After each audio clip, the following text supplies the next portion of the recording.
Bíblias, no livro do profeta Jonas,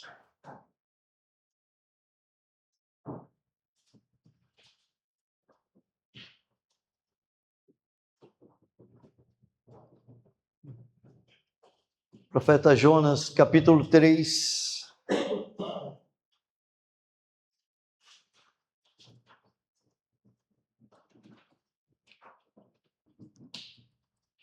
Vou fazer a leitura e vamos meditar exatamente no texto que vamos ler. Capítulo 3, os versículos de 5 a 10. E antes da leitura, eis o título da mensagem. E o título da mensagem é o seguinte: o invencível chamado de Deus na vida do pecador. Na vida do pecador. Versículos de 5 a 10. Os ninivitas creram em Deus e proclamaram um jejum e vestiram-se de panos de saco, desde o maior até o menor. Chegou esta notícia ao rei de Nínive. Ele levantou-se do seu trono, tirou de si as vestes reais, cobriu-se de pano de saco e assentou-se sobre cinza.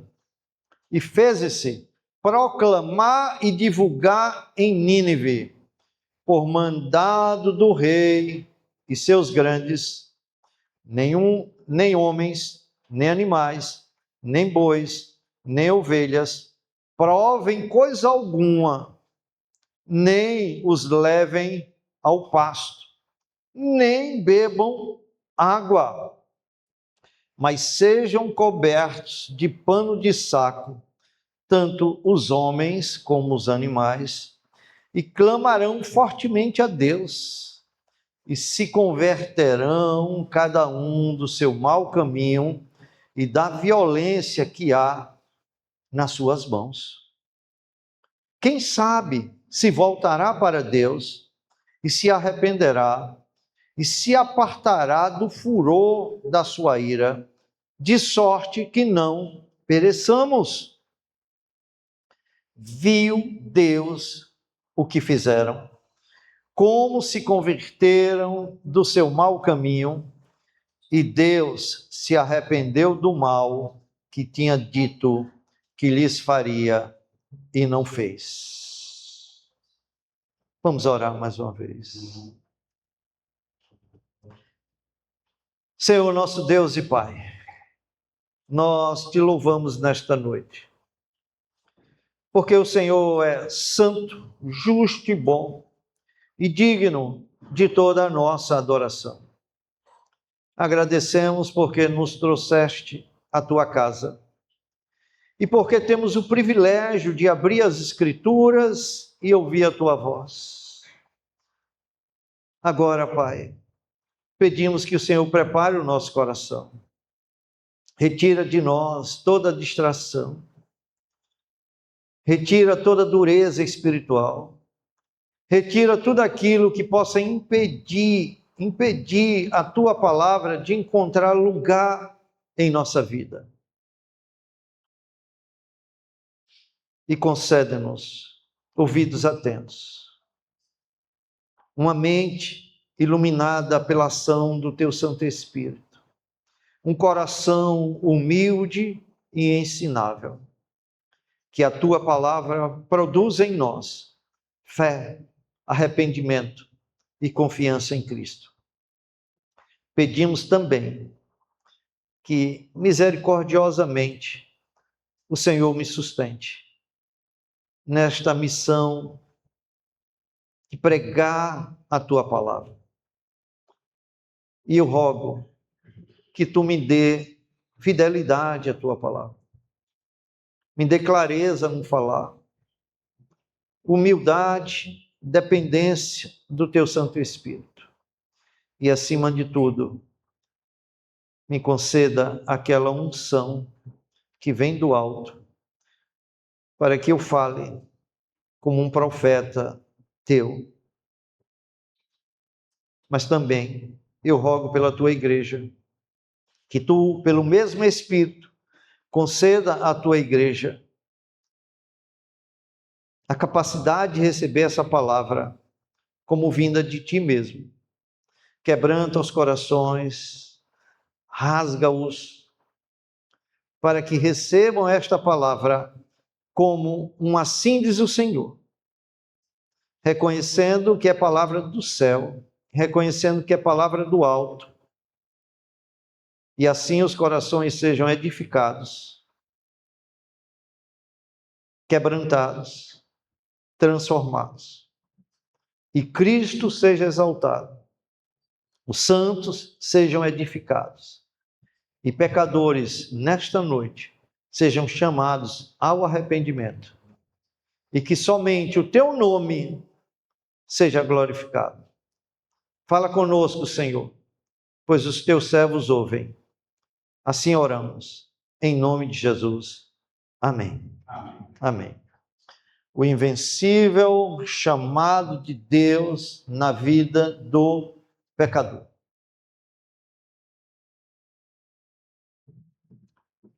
No último sermão, no livro de Jonas, estudamos capítulo 3, os versículos de 1 a 4. E o título que usamos na oportunidade foi o seguinte: o invencível chamado de Deus na vida do pregador. Pregador. Agora, é o invencível chamado de Deus na vida do pecador. E na oportunidade anterior, vimos o Senhor restaurando Jonas e conduzindo-o novamente ao caminho da desobediência. Jonas não foi capaz de resistir à vontade de Deus.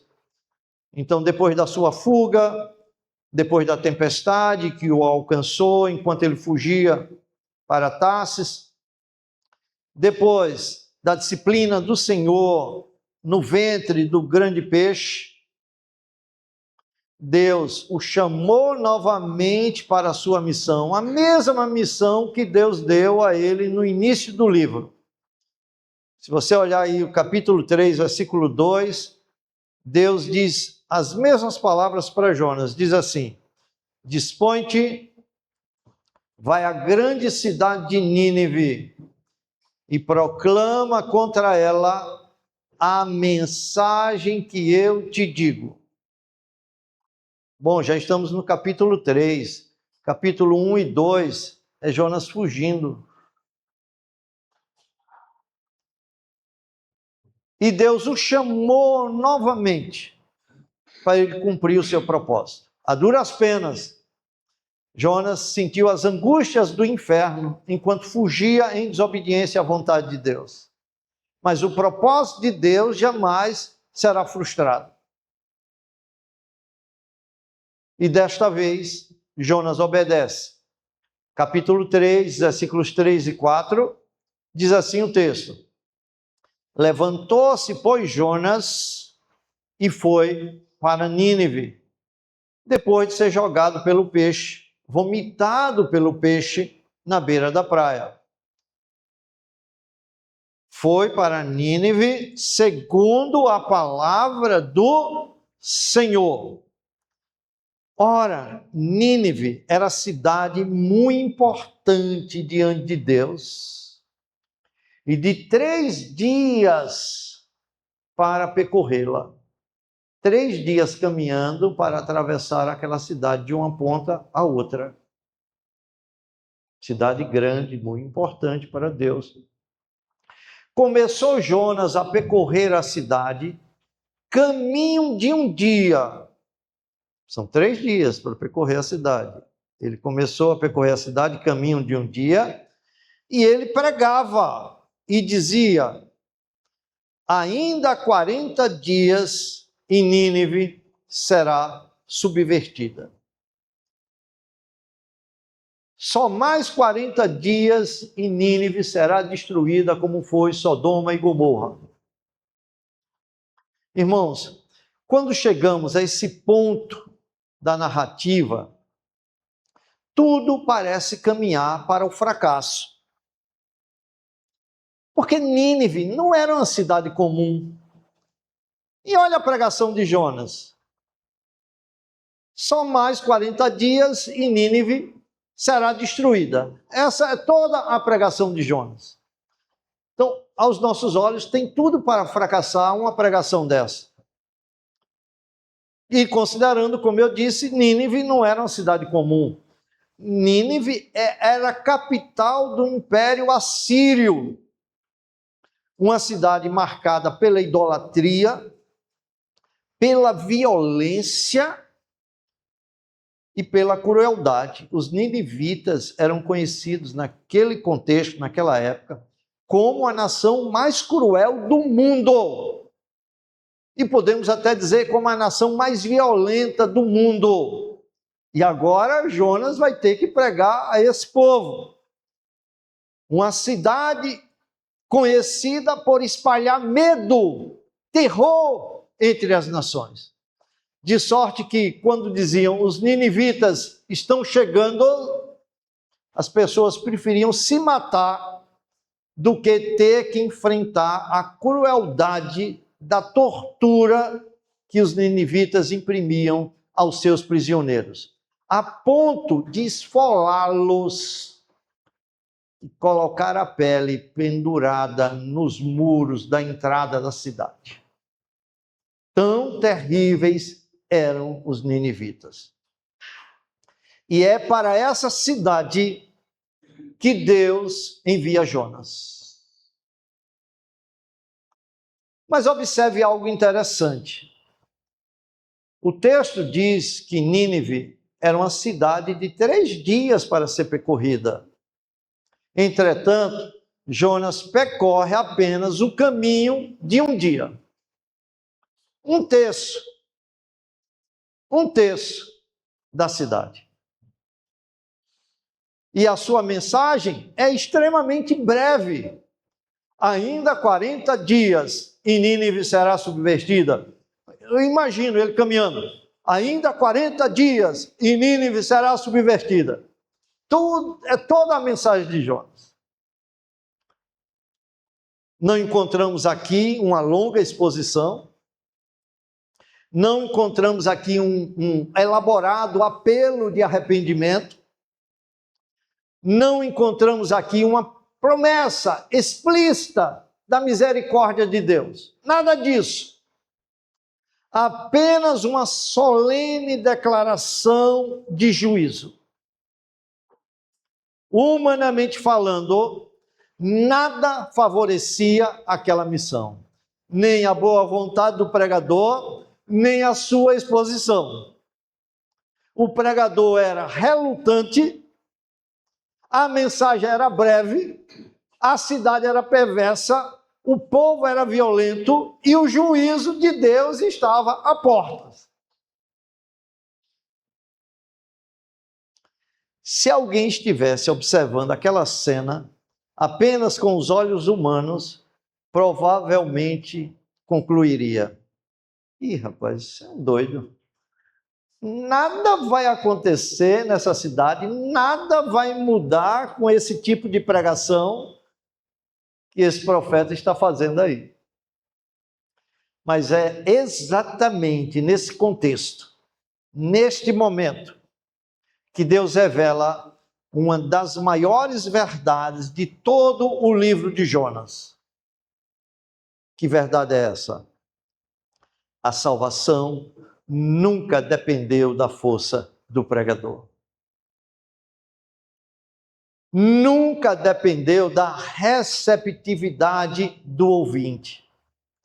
Nunca dependeu de circunstâncias favoráveis. Às vezes as pessoas dizem: rapaz, é tão difícil pregar o evangelho naquela cidade, porque é uma cidade idólatra, isso e aquilo. Como se a salvação dependesse dessas circunstâncias. A salvação pertence ao Senhor, foi isso que Jonas disse ainda no ventre do peixe. A salvação pertence ao Senhor. E quando Deus decide chamar pecadores para si, nem a dureza do coração humano nem a profundidade do pecado, nem a perversidade de uma cidade inteira, nem a fraqueza do mensageiro pode impedir. Ah, como somos incrédulos. Oramos no passado por muitos dos nossos amigos, parentes e tudo mais. Mas o que aconteceu? Vimos eles endurecendo o coração cada vez mais, resistindo cada vez mais, e aí paramos de orar. Como a dizer, esse não tem jeito. É impossível essa pessoa ser convertida. Mas o livro de Jonas prova o contrário. O livro de Jonas mostra que quando Deus quer salvar, Ele salva.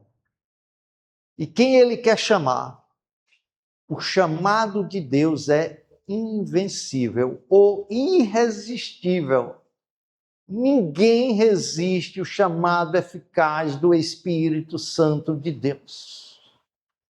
E os versículos que acabamos de ler nos mostram duas evidências gloriosas dessa verdade.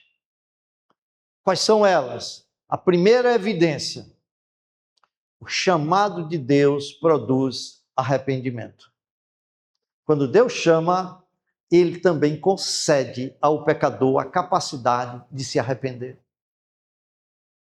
Então, irmãos, se dependesse apenas de recursos humanos, nada teria acontecido em Nínive. Jonas não era um pregador ideal para aquela missão. Seu coração não estava ainda plenamente alinhado com o de Deus. Seu amor pelos ninivitas era praticamente inexistente. Jonas não tinha uma gota de amor por aquelas pessoas. Pelo contrário, Jonas tinha muito prazer em saber que daqui a 40 dias Deus derramaria fogo sobre toda aquela cidade e mataria todo aquele povo. Sua mensagem foi breve, mas a conversão de pecadores nunca dependeu da grandeza do mensageiro. Ela depende unicamente do poder de Deus. Louvado seja o Senhor, meus irmãos. É por isso que pregamos a corações endurecidos. É por isso que não podemos perder a esperança em relação a essas pessoas.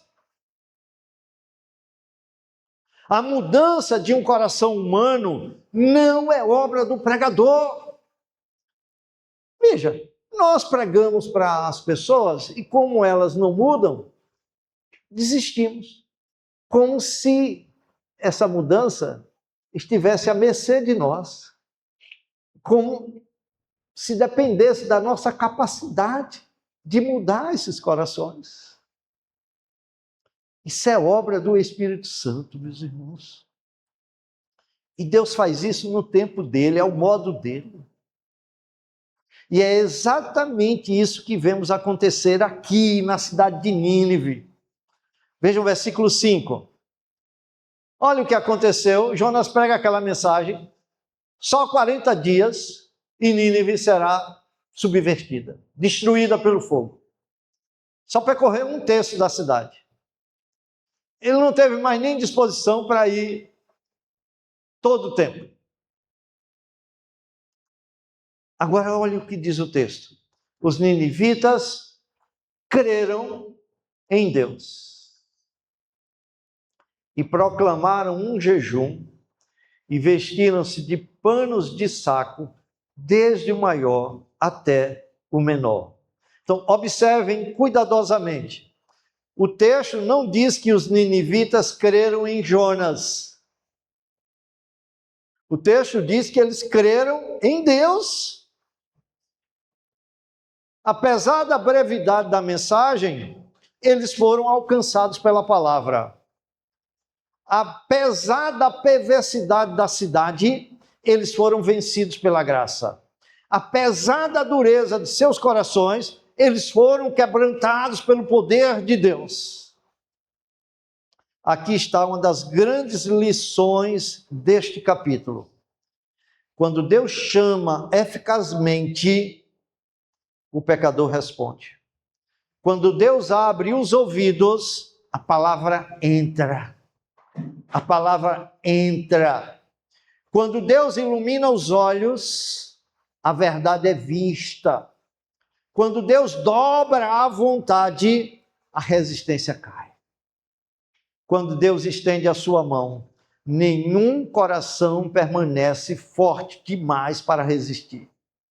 Os ninivitas creram em Deus. E percebam a ordem do texto. O que foi que veio primeiro? Primeiro veio a fé. Uma fé que foi dada pelo próprio Deus. Então, quando Deus chama, junto com a chamada, Deus dá arrependimento e fé. Depois da fé, aí é que vem o jejum. Não é o jejum que move os corações deles. Depois da fé é que vem o jejum, é que vem o pano de saco, é que vem as cinzas e até mesmo o decreto do rei. Então, entendam isso. A transformação exterior foi consequência daquilo que Deus havia realizado no coração daquele povo. Porque a salvação, meus irmãos, sempre começa no coração. Ela sempre começa quando o pecador deixa de confiar em si mesmo e passa a confiar em Deus. Os ninivitas creram que Deus estava falando a verdade. Creram que seus pecados eram reais. Creram que o juízo anunciado era justo e creram que talvez houvesse misericórdia. Eles não tinham certeza, mas creram que talvez houvesse misericórdia para pecadores arrependidos. Porque Jonas não falou dessa misericórdia. Jonas não falou do arrependimento. Observe que a esperança deles estava somente em Deus. A fé que nasceu no coração agora vai se manifestar na vida. O arrependimento invisível agora vai se tornar visível.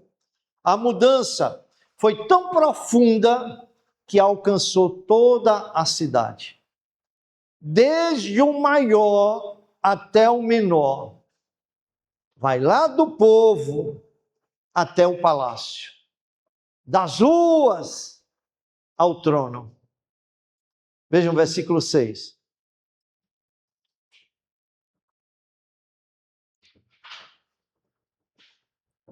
Chegou esta notícia ao rei de Nínive, que o povo estava quebrantado, que o povo estava chorando, arrependido, fazendo jejum, colocando cinzas sobre a cabeça, vestido de pano de saco, crendo que Deus iria trazer a destruição.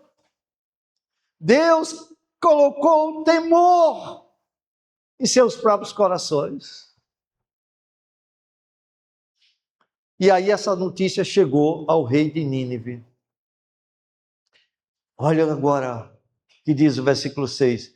Ele levantou-se do seu trono, tirou de si as vestes reais, cobriu-se de pano de saco e assentou-se sobre cinza.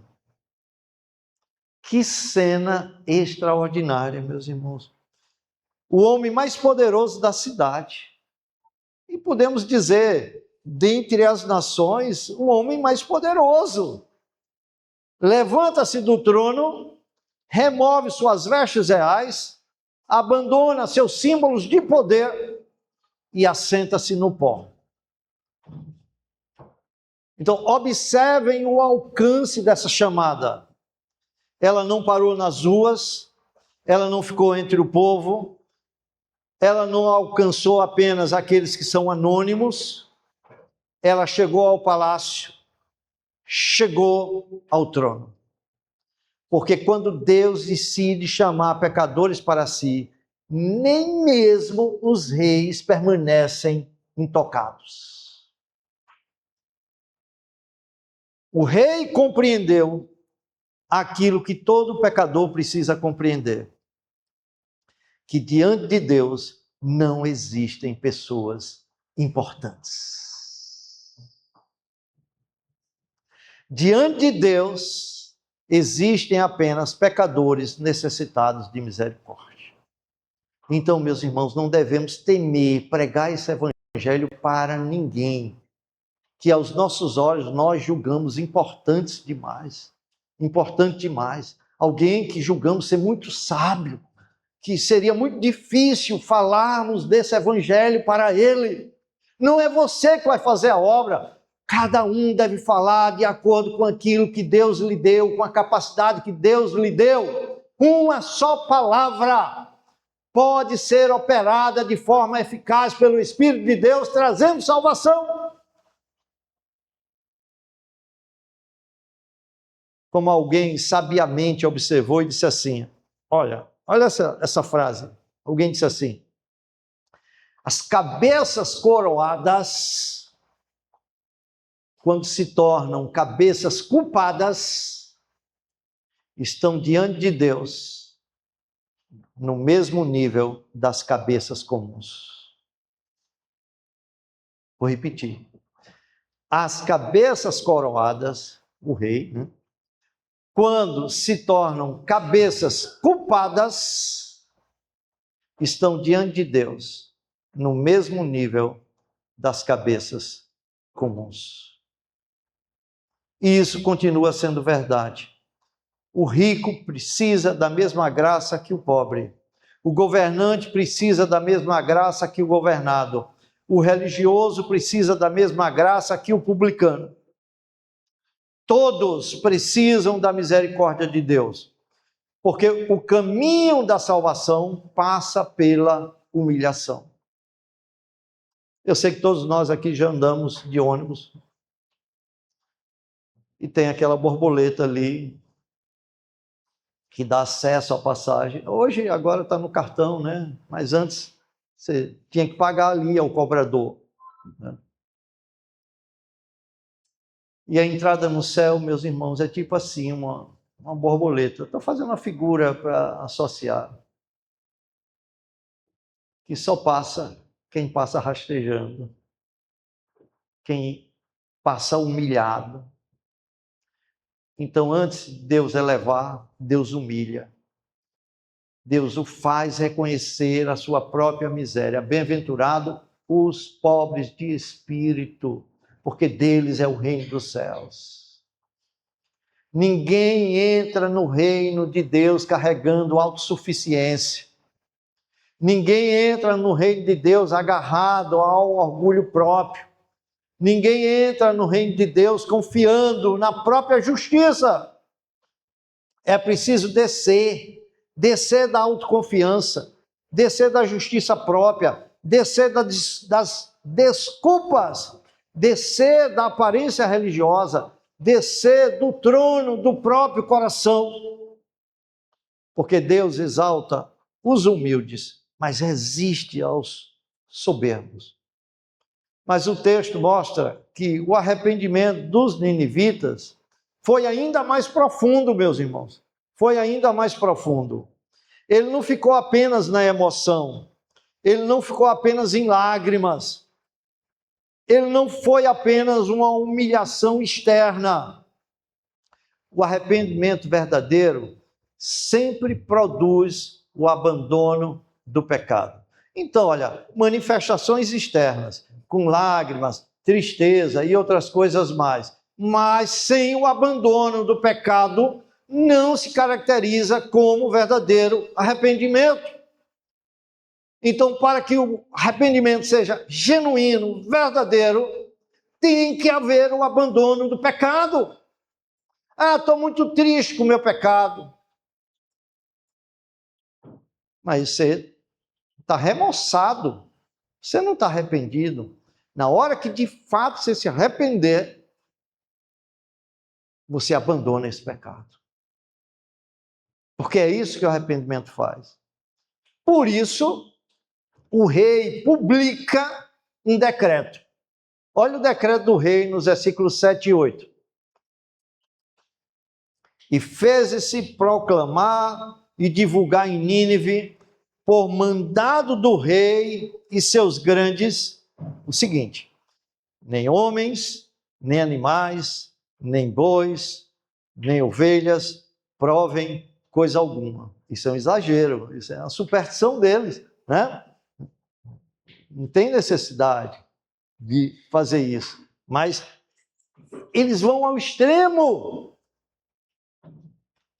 Nem os levem ao pasto, nem bebam água, mas sejam cobertos, os animais sejam cobertos de pano de saco.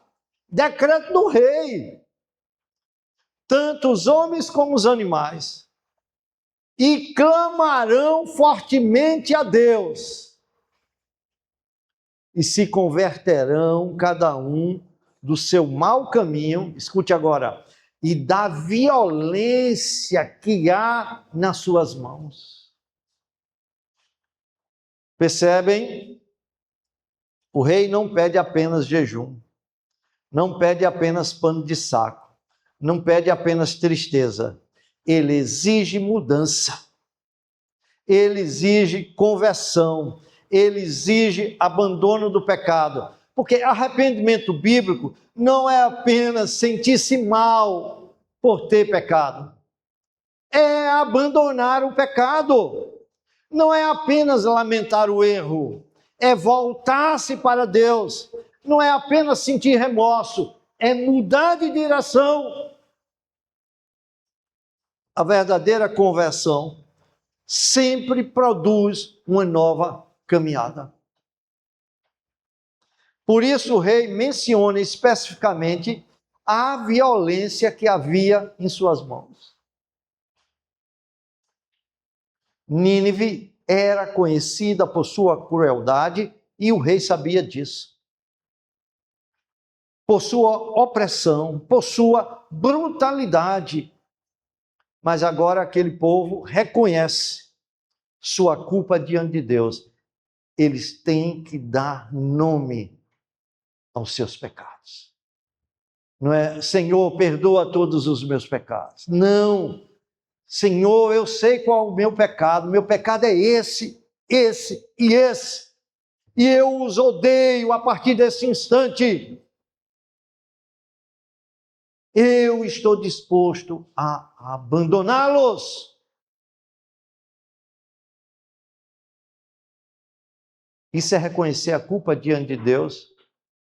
É compreender que não basta lamentar o pecado, mas é preciso abandoná-lo. Irmãos, essa continua sendo a marca da conversão verdadeira. O homem que vem a Cristo, ele vem como está. E até pregamos, venha como está. Mas você não pode permanecer como está.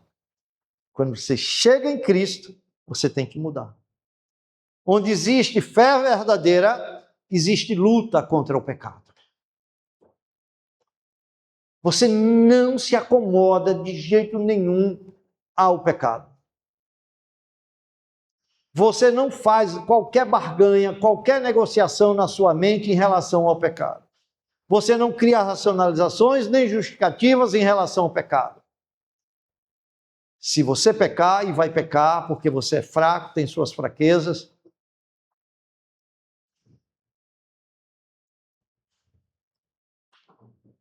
mas você não para de lutar. E luta como se estivesse lutando contra lobos. É uma questão de vida ou morte. Então, quando a gente começa a ceder ao pecado, acostumar-se ao pecado, aí é terrível. Porque a gente encontra na nossa mente explicações para o nosso pecado. Ah, Senhor, eu sou um tadinho, eu sou um coitadinho. E é por isso que eu peco. E é por isso que eu faço isso, faço aquilo, porque eu sou carente, eu tenho carências.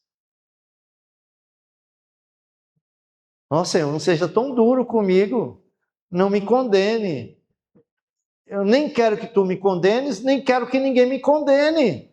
E se alguém me condenar, eu não quero mais conversa com aquela pessoa. E se tu também me condenares, eu também não quero mais conversa. Então, irmãos, onde existe arrependimento verdadeiro, existe mudança de direção. Onde existe conversão verdadeira, existe transformação real. Eu não estou falando aqui de mudança perfeita, mas de mudança real. De mudança real.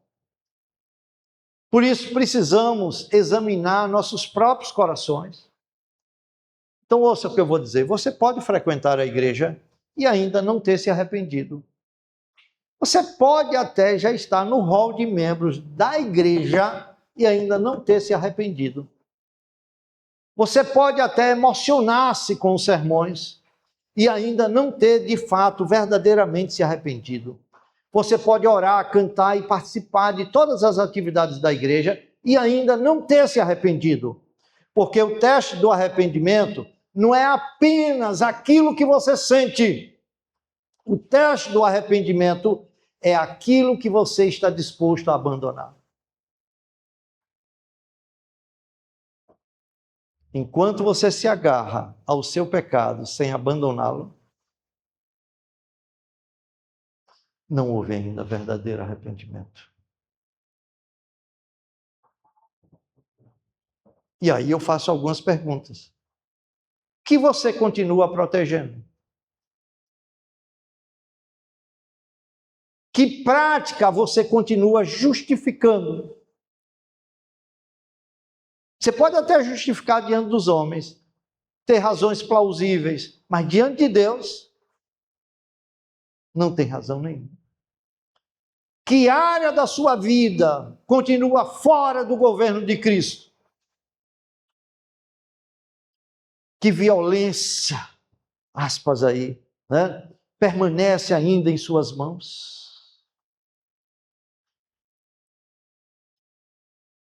Ouça, o arrependimento verdadeiro não negocia com o pecado. Ele o abandona. E foi exatamente isso que aconteceu em Nínive. Por isso chegamos agora ao versículo 9. Olha o que o rei diz lá no seu decreto. Quem sabe se voltará a Deus. Faça isso que você deve fazer, né? Quem sabe se voltará a Deus e se arrependerá e se apartará do furor da sua ira, de sorte que não pereçamos. Que contraste impressionante. A cidade que antes desafiava Deus, agora suplica diante de Deus. A cidade que antes vivia em arrogância, agora vive em humildade. A cidade que antes confiava em sua força, agora depende da misericórdia divina. Eles não exigem nada, não reivindicam nada, não apresentam méritos, não fazem barganhas, apenas clamam. Quem sabe? Quem sabe? Quem sabe se voltará Deus em nossa direção? Essa é a linguagem de um coração quebrantado. Essa é a linguagem do pecador que compreendeu sua condição. Essa é a linguagem do publicano, que sequer tem coragem de olhar para cima, mas mete a mão no peito e diz: "Sê propício a mim, que sou um grande pecador." E foi exatamente isso que aconteceu em Nínive. Os ninivitas creram em Deus, humilharam-se diante de Deus, abandonaram seus maus caminhos e lançaram-se sobre a misericórdia de Deus. O arrependimento alcançou o povo. O arrependimento alcançou o rei. O arrependimento alcançou a cidade inteira.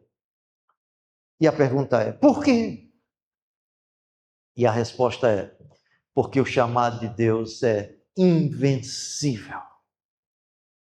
Quando Deus decide chamar pecadores para si, ele não apenas transmite uma mensagem, ele transforma corações. Ele não apenas confronta o pecado, ele conduz o pecador ao arrependimento. Foi isso que vimos em Nínive. Deus chama, o pecador crê. Quando Deus chama, o pecador se humilha. Quando Deus chama, o pecador abandona os seus maus caminhos. Quando Deus chama, o pecador clama por misericórdia.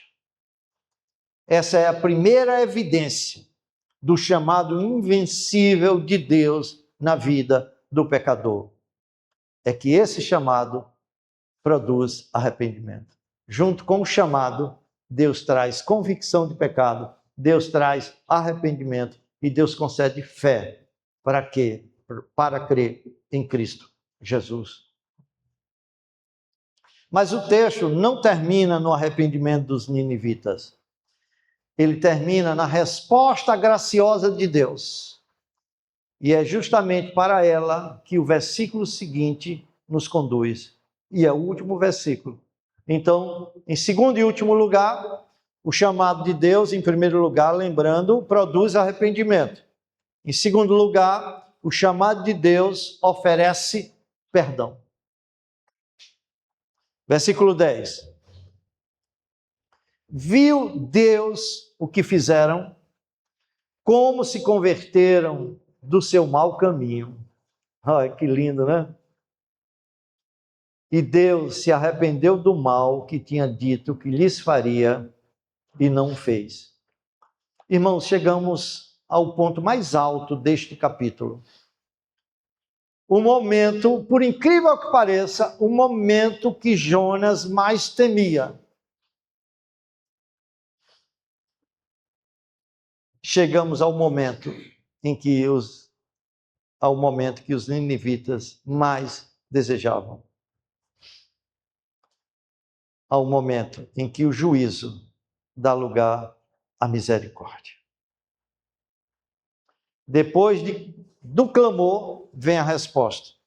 Depois do arrependimento, vem o perdão. Depois da ameaça, vem a misericórdia. E o versículo começa dizendo assim: viu Deus o que fizeram. Que expressão consoladora, meus irmãos. Nada passou despercebido aos olhos de Deus. Deus viu a fé daquele povo, Deus viu o quebrantamento, Deus viu o abandono do pecado, Deus viu a conversão dos seus maus caminhos. Então percebam, o texto não diz que Deus apenas viu seus jejuns. Não diz apenas que Deus viu seus panos de saco. Não diz apenas que Deus viu suas cinzas. O texto destaca algo mais importante. Deus viu como se converteram do seu mau caminho. Porque é isso que Deus procura, meus irmãos. Não é uma aparência religiosa, não é uma encenação espiritual, não são gestos externos vazios. O que Deus procura é um coração verdadeiramente transformado. Irmãos, Deus nunca se impressionou com cerimônias. O que Deus acolhe com misericórdia é o pecador sinceramente arrependido. Foi assim com Davi, vimos hoje de manhã isso. Foi assim com o filho pródigo, foi assim com o publicano, foi assim com Nínive. O Senhor viu que aquele arrependimento era verdadeiro. Viu que não era apenas um medo do castigo. Viu que não era apenas uma emoção coletiva. Viu que não era apenas uma reação temporária. A cidade realmente havia se humilhado diante dele. Então, vem uma das frases mais extraordinárias de todo o livro.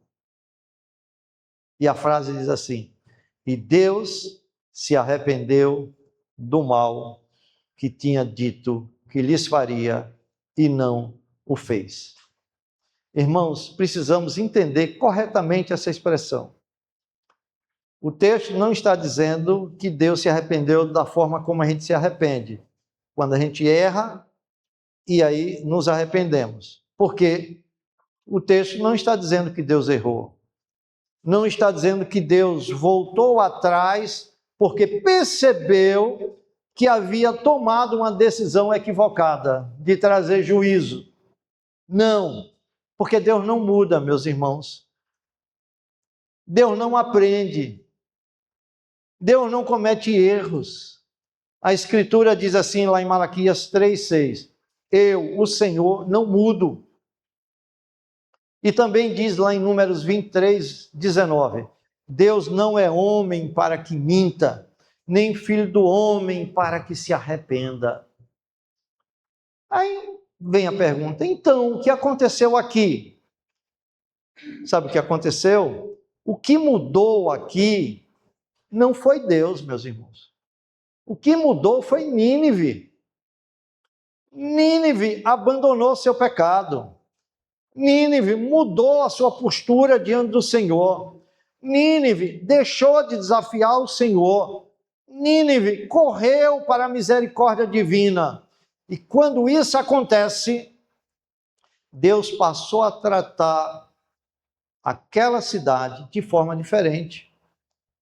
Seu caráter permaneceu extremamente o mesmo, porque ele é imutável em todos os seus atributos. Ele continua odiando o pecado, ele continua amando a justiça e continua sendo misericordioso para com o arrependido. A mudança ocorreu na condição do homem, não no caráter de Deus. Então percebam a beleza disso. A mesma santidade que exige juízo contra o pecado é a santidade que recebe o pecador arrependido. A mesma justiça que condena a rebelião é a justiça que aceita aquele que se volta para Deus, clamando por misericórdia. Porque Deus não tem prazer na morte do perverso. Deus tem prazer em perdoar.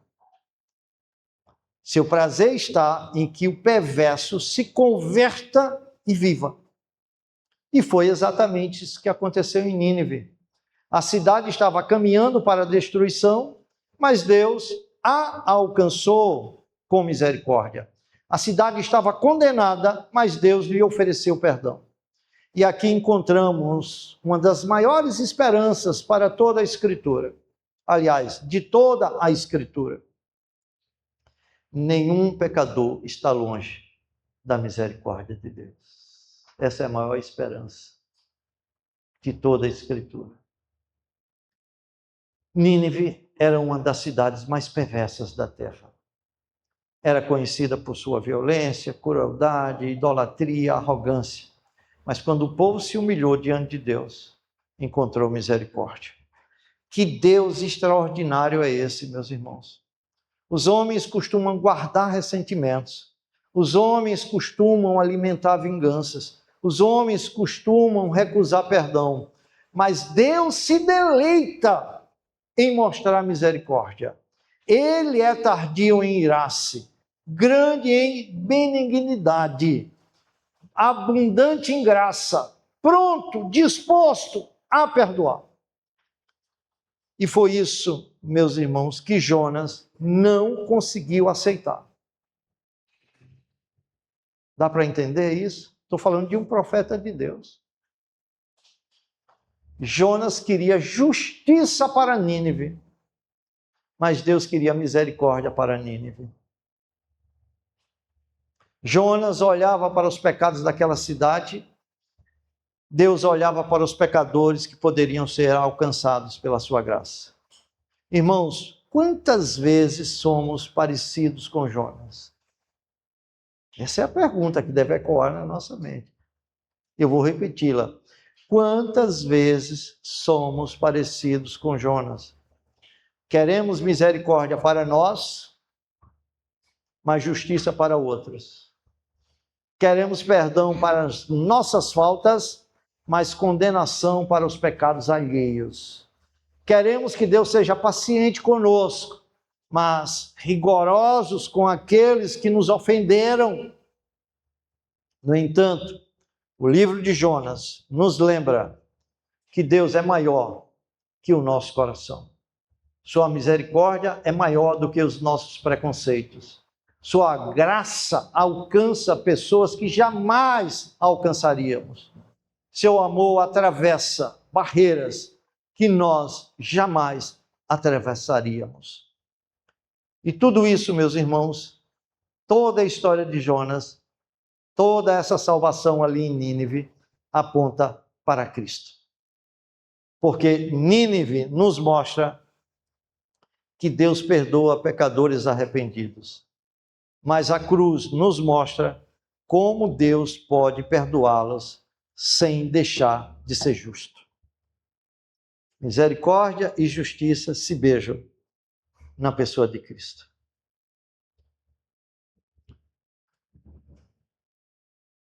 Aqui surge uma pergunta inevitável. Como Deus pode perdoar pecadores sem deixar de ser justo? Como Deus pode suspender o juízo sem comprometer sua santidade? Como Deus pode oferecer misericórdia a pessoas culpadas? E a resposta, meus irmãos, está na cruz. Séculos depois de Jonas, Deus enviou outro mensageiro. Um mensageiro maior do que Jonas. Um profeta perfeito. Um salvador sem pecado. Jesus Cristo. Na cruz, o juízo que merecíamos caiu sobre ele. A ira que deveria atingir pecadores foi derramada sobre o Filho. A condenação que nos pertencia foi colocada sobre Cristo. Por isso, Deus pode ser justo e, ao mesmo tempo, justificar o pecador que crê. A cruz é um encontro perfeito entre a justiça e a misericórdia. Ali Deus não ignora o pecado, mas também não abandona o pecador. Ali a justiça é satisfeita e a graça é oferecida. Por isso, o perdão recebido pelos ninivitas apontavam para um perdão maior. Olha, você tem que ler o Antigo Testamento vendo Cristo, porque todo ele aponta para Cristo. Aquele perdão apontava para um perdão maior. Apontava para Cristo, apontava para o Evangelho, apontava para a salvação que um dia seria anunciada a todas as nações. Irmãos, o chamado invencível de Deus não termina no arrependimento. Ele conduz ao perdão. Deus não apenas quebra o coração, ele restaura o coração. Deus não apenas convence do pecado, ele remove a culpa. Deus não apenas mostra o juízo, ele oferece salvação. Deus não apenas humilha, ele também recebe. Deus não apenas fere, ele também cura. E foi exatamente isso que aconteceu em Nínive. A cidade caminhava para o juízo, mas encontrou misericórdia. A cidade merecia condenação, mas recebeu perdão. A cidade estava perdida, mas foi alcançada pela graça. E aqui está a segunda evidência do chamado invencível de Deus na vida do pecador. Deus não apenas conduz ao arrependimento, ele conduz ao perdão. Deus não apenas mostra a culpa, ele remove a culpa. Deus não apenas revela o juízo, ele oferece salvação. E quando Deus decide perdoar, ninguém pode impedir. Por isso, caminhemos agora para a conclusão, contemplando a grande verdade que sustenta todo esse texto. Que verdade é essa? Então ouçam bem. Queridos, chegamos ao final deste texto. Percebemos que toda a história de Nínive aponta para uma única verdade. Qual é a verdade? A salvação pertence ao Senhor. Foi Deus quem enviou a mensagem, foi Deus quem confrontou a cidade, Foi Deus quem despertou a fé do povo. Foi Deus quem produziu o arrependimento no povo. Foi Deus quem concedeu misericórdia. Do começo ao fim, vemos a mão soberana de Deus conduzindo pecadores à salvação. Percebam o movimento deste capítulo. Deus chama, Deus quebranta, Deus humilha, Deus conduz ao arrependimento, e quando acontece esse arrependimento, Deus oferece perdão. E esse é o chamado invencível de Deus. Quando Deus decide salvar, ninguém pode impedi-lo. Nem a perversidade do pecador, nem a dureza do coração, nem a distância espiritual, nem a fraqueza do mensageiro, nem mesmo a resistência inicial daquele que está sendo chamado. A história de Nínive não é apenas a história de uma cidade antiga. Preste atenção nisso. Eu vou repetir. A história de Nínive não é apenas a história de uma cidade antiga. É a nossa história. É ou não é? Nós também éramos pecadores. Nós também caminhávamos para o juízo. Quem sabe não tínhamos nem 40 dias. Um passo mais e o juízo ia se abater sobre nós.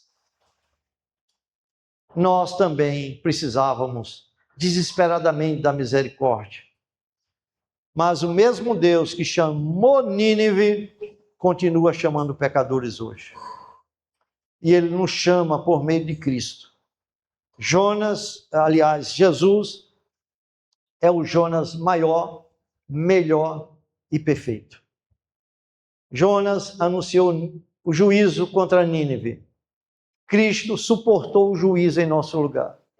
Jonas entrou nas profundezas por causa da sua desobediência. Cristo entrou nas profundezas da morte por causa dos nossos pecados. Jonas foi enviado a uma única cidade. Cristo foi enviado ao mundo. Jonas pregou com relutância. Cristo entregou-se voluntariamente. Jonas desejava ver pecadores condenados. Cristo veio buscar e salvar os pecadores. E hoje Cristo continua chamando pecadores ao arrependimento. Talvez haja alguém aqui que está vivendo exatamente como os ninivitas. Longe de Deus, dominado pelo pecado, resistindo à voz de Deus e acumulando culpa sobre culpa. Se esse é o seu caso, olhe para Nínive. Por que olhar para Nínive? Sim, porque se houve esperança para Nínive, há esperança para você. Se houve misericórdia para Nínive, há misericórdia para você. Se Deus recebeu os ninivitas arrependidos, Ele também receberá você, apesar de toda a sua perversidade. Mas não permaneça onde está. Corra para Cristo. Humilhe-se diante dele. Confesse os seus pecados. Abandone seus maus caminhos. Clame por misericórdia.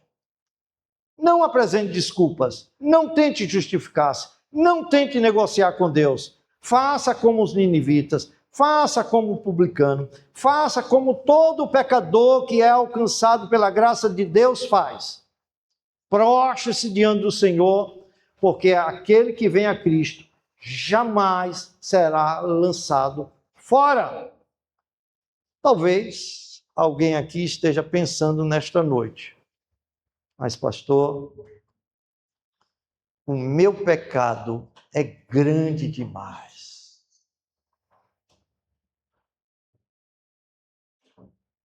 Mas eu te digo uma coisa, olhe para Nínive. Se houve misericórdia para Nínive, há misericórdia para você. Se houve esperança para Nínive, há esperança para você. Porque a grandeza do seu pecado nunca será maior do que a grandeza da graça de Deus. A graça de Deus é maior do que o seu pecado. Por isso, enquanto a voz de Deus ainda está sendo anunciada, Não endureça o seu coração. Hoje é dia de arrependimento, é dia de reconciliação, é dia de salvação.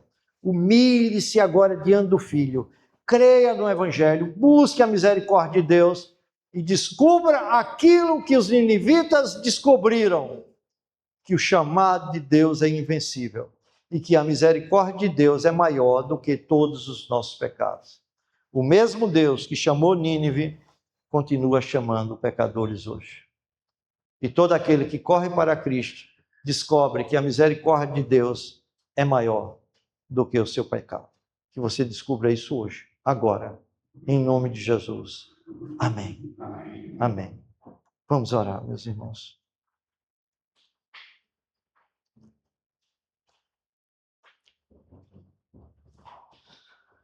Deus eterno e soberano, nós te agradecemos pela tua palavra que acabamos de ouvir. Obrigado porque o Senhor continua chamando pecadores para si. Obrigado porque a tua misericórdia ainda está sendo proclamada. Obrigado porque em Cristo Jesus há perdão para os pecados, esperança para os desesperados e salvação para aqueles que se arrependem e creem. Pai, não permitas que a tua palavra seja esquecida. Quando sairmos deste lugar, grava profundamente em nossos corações. Ajuda-nos a examinar nossa vida. Ajuda-nos a abandonar todo o pecado conhecido. Ajuda-nos a viver em sincero arrependimento diante do Senhor.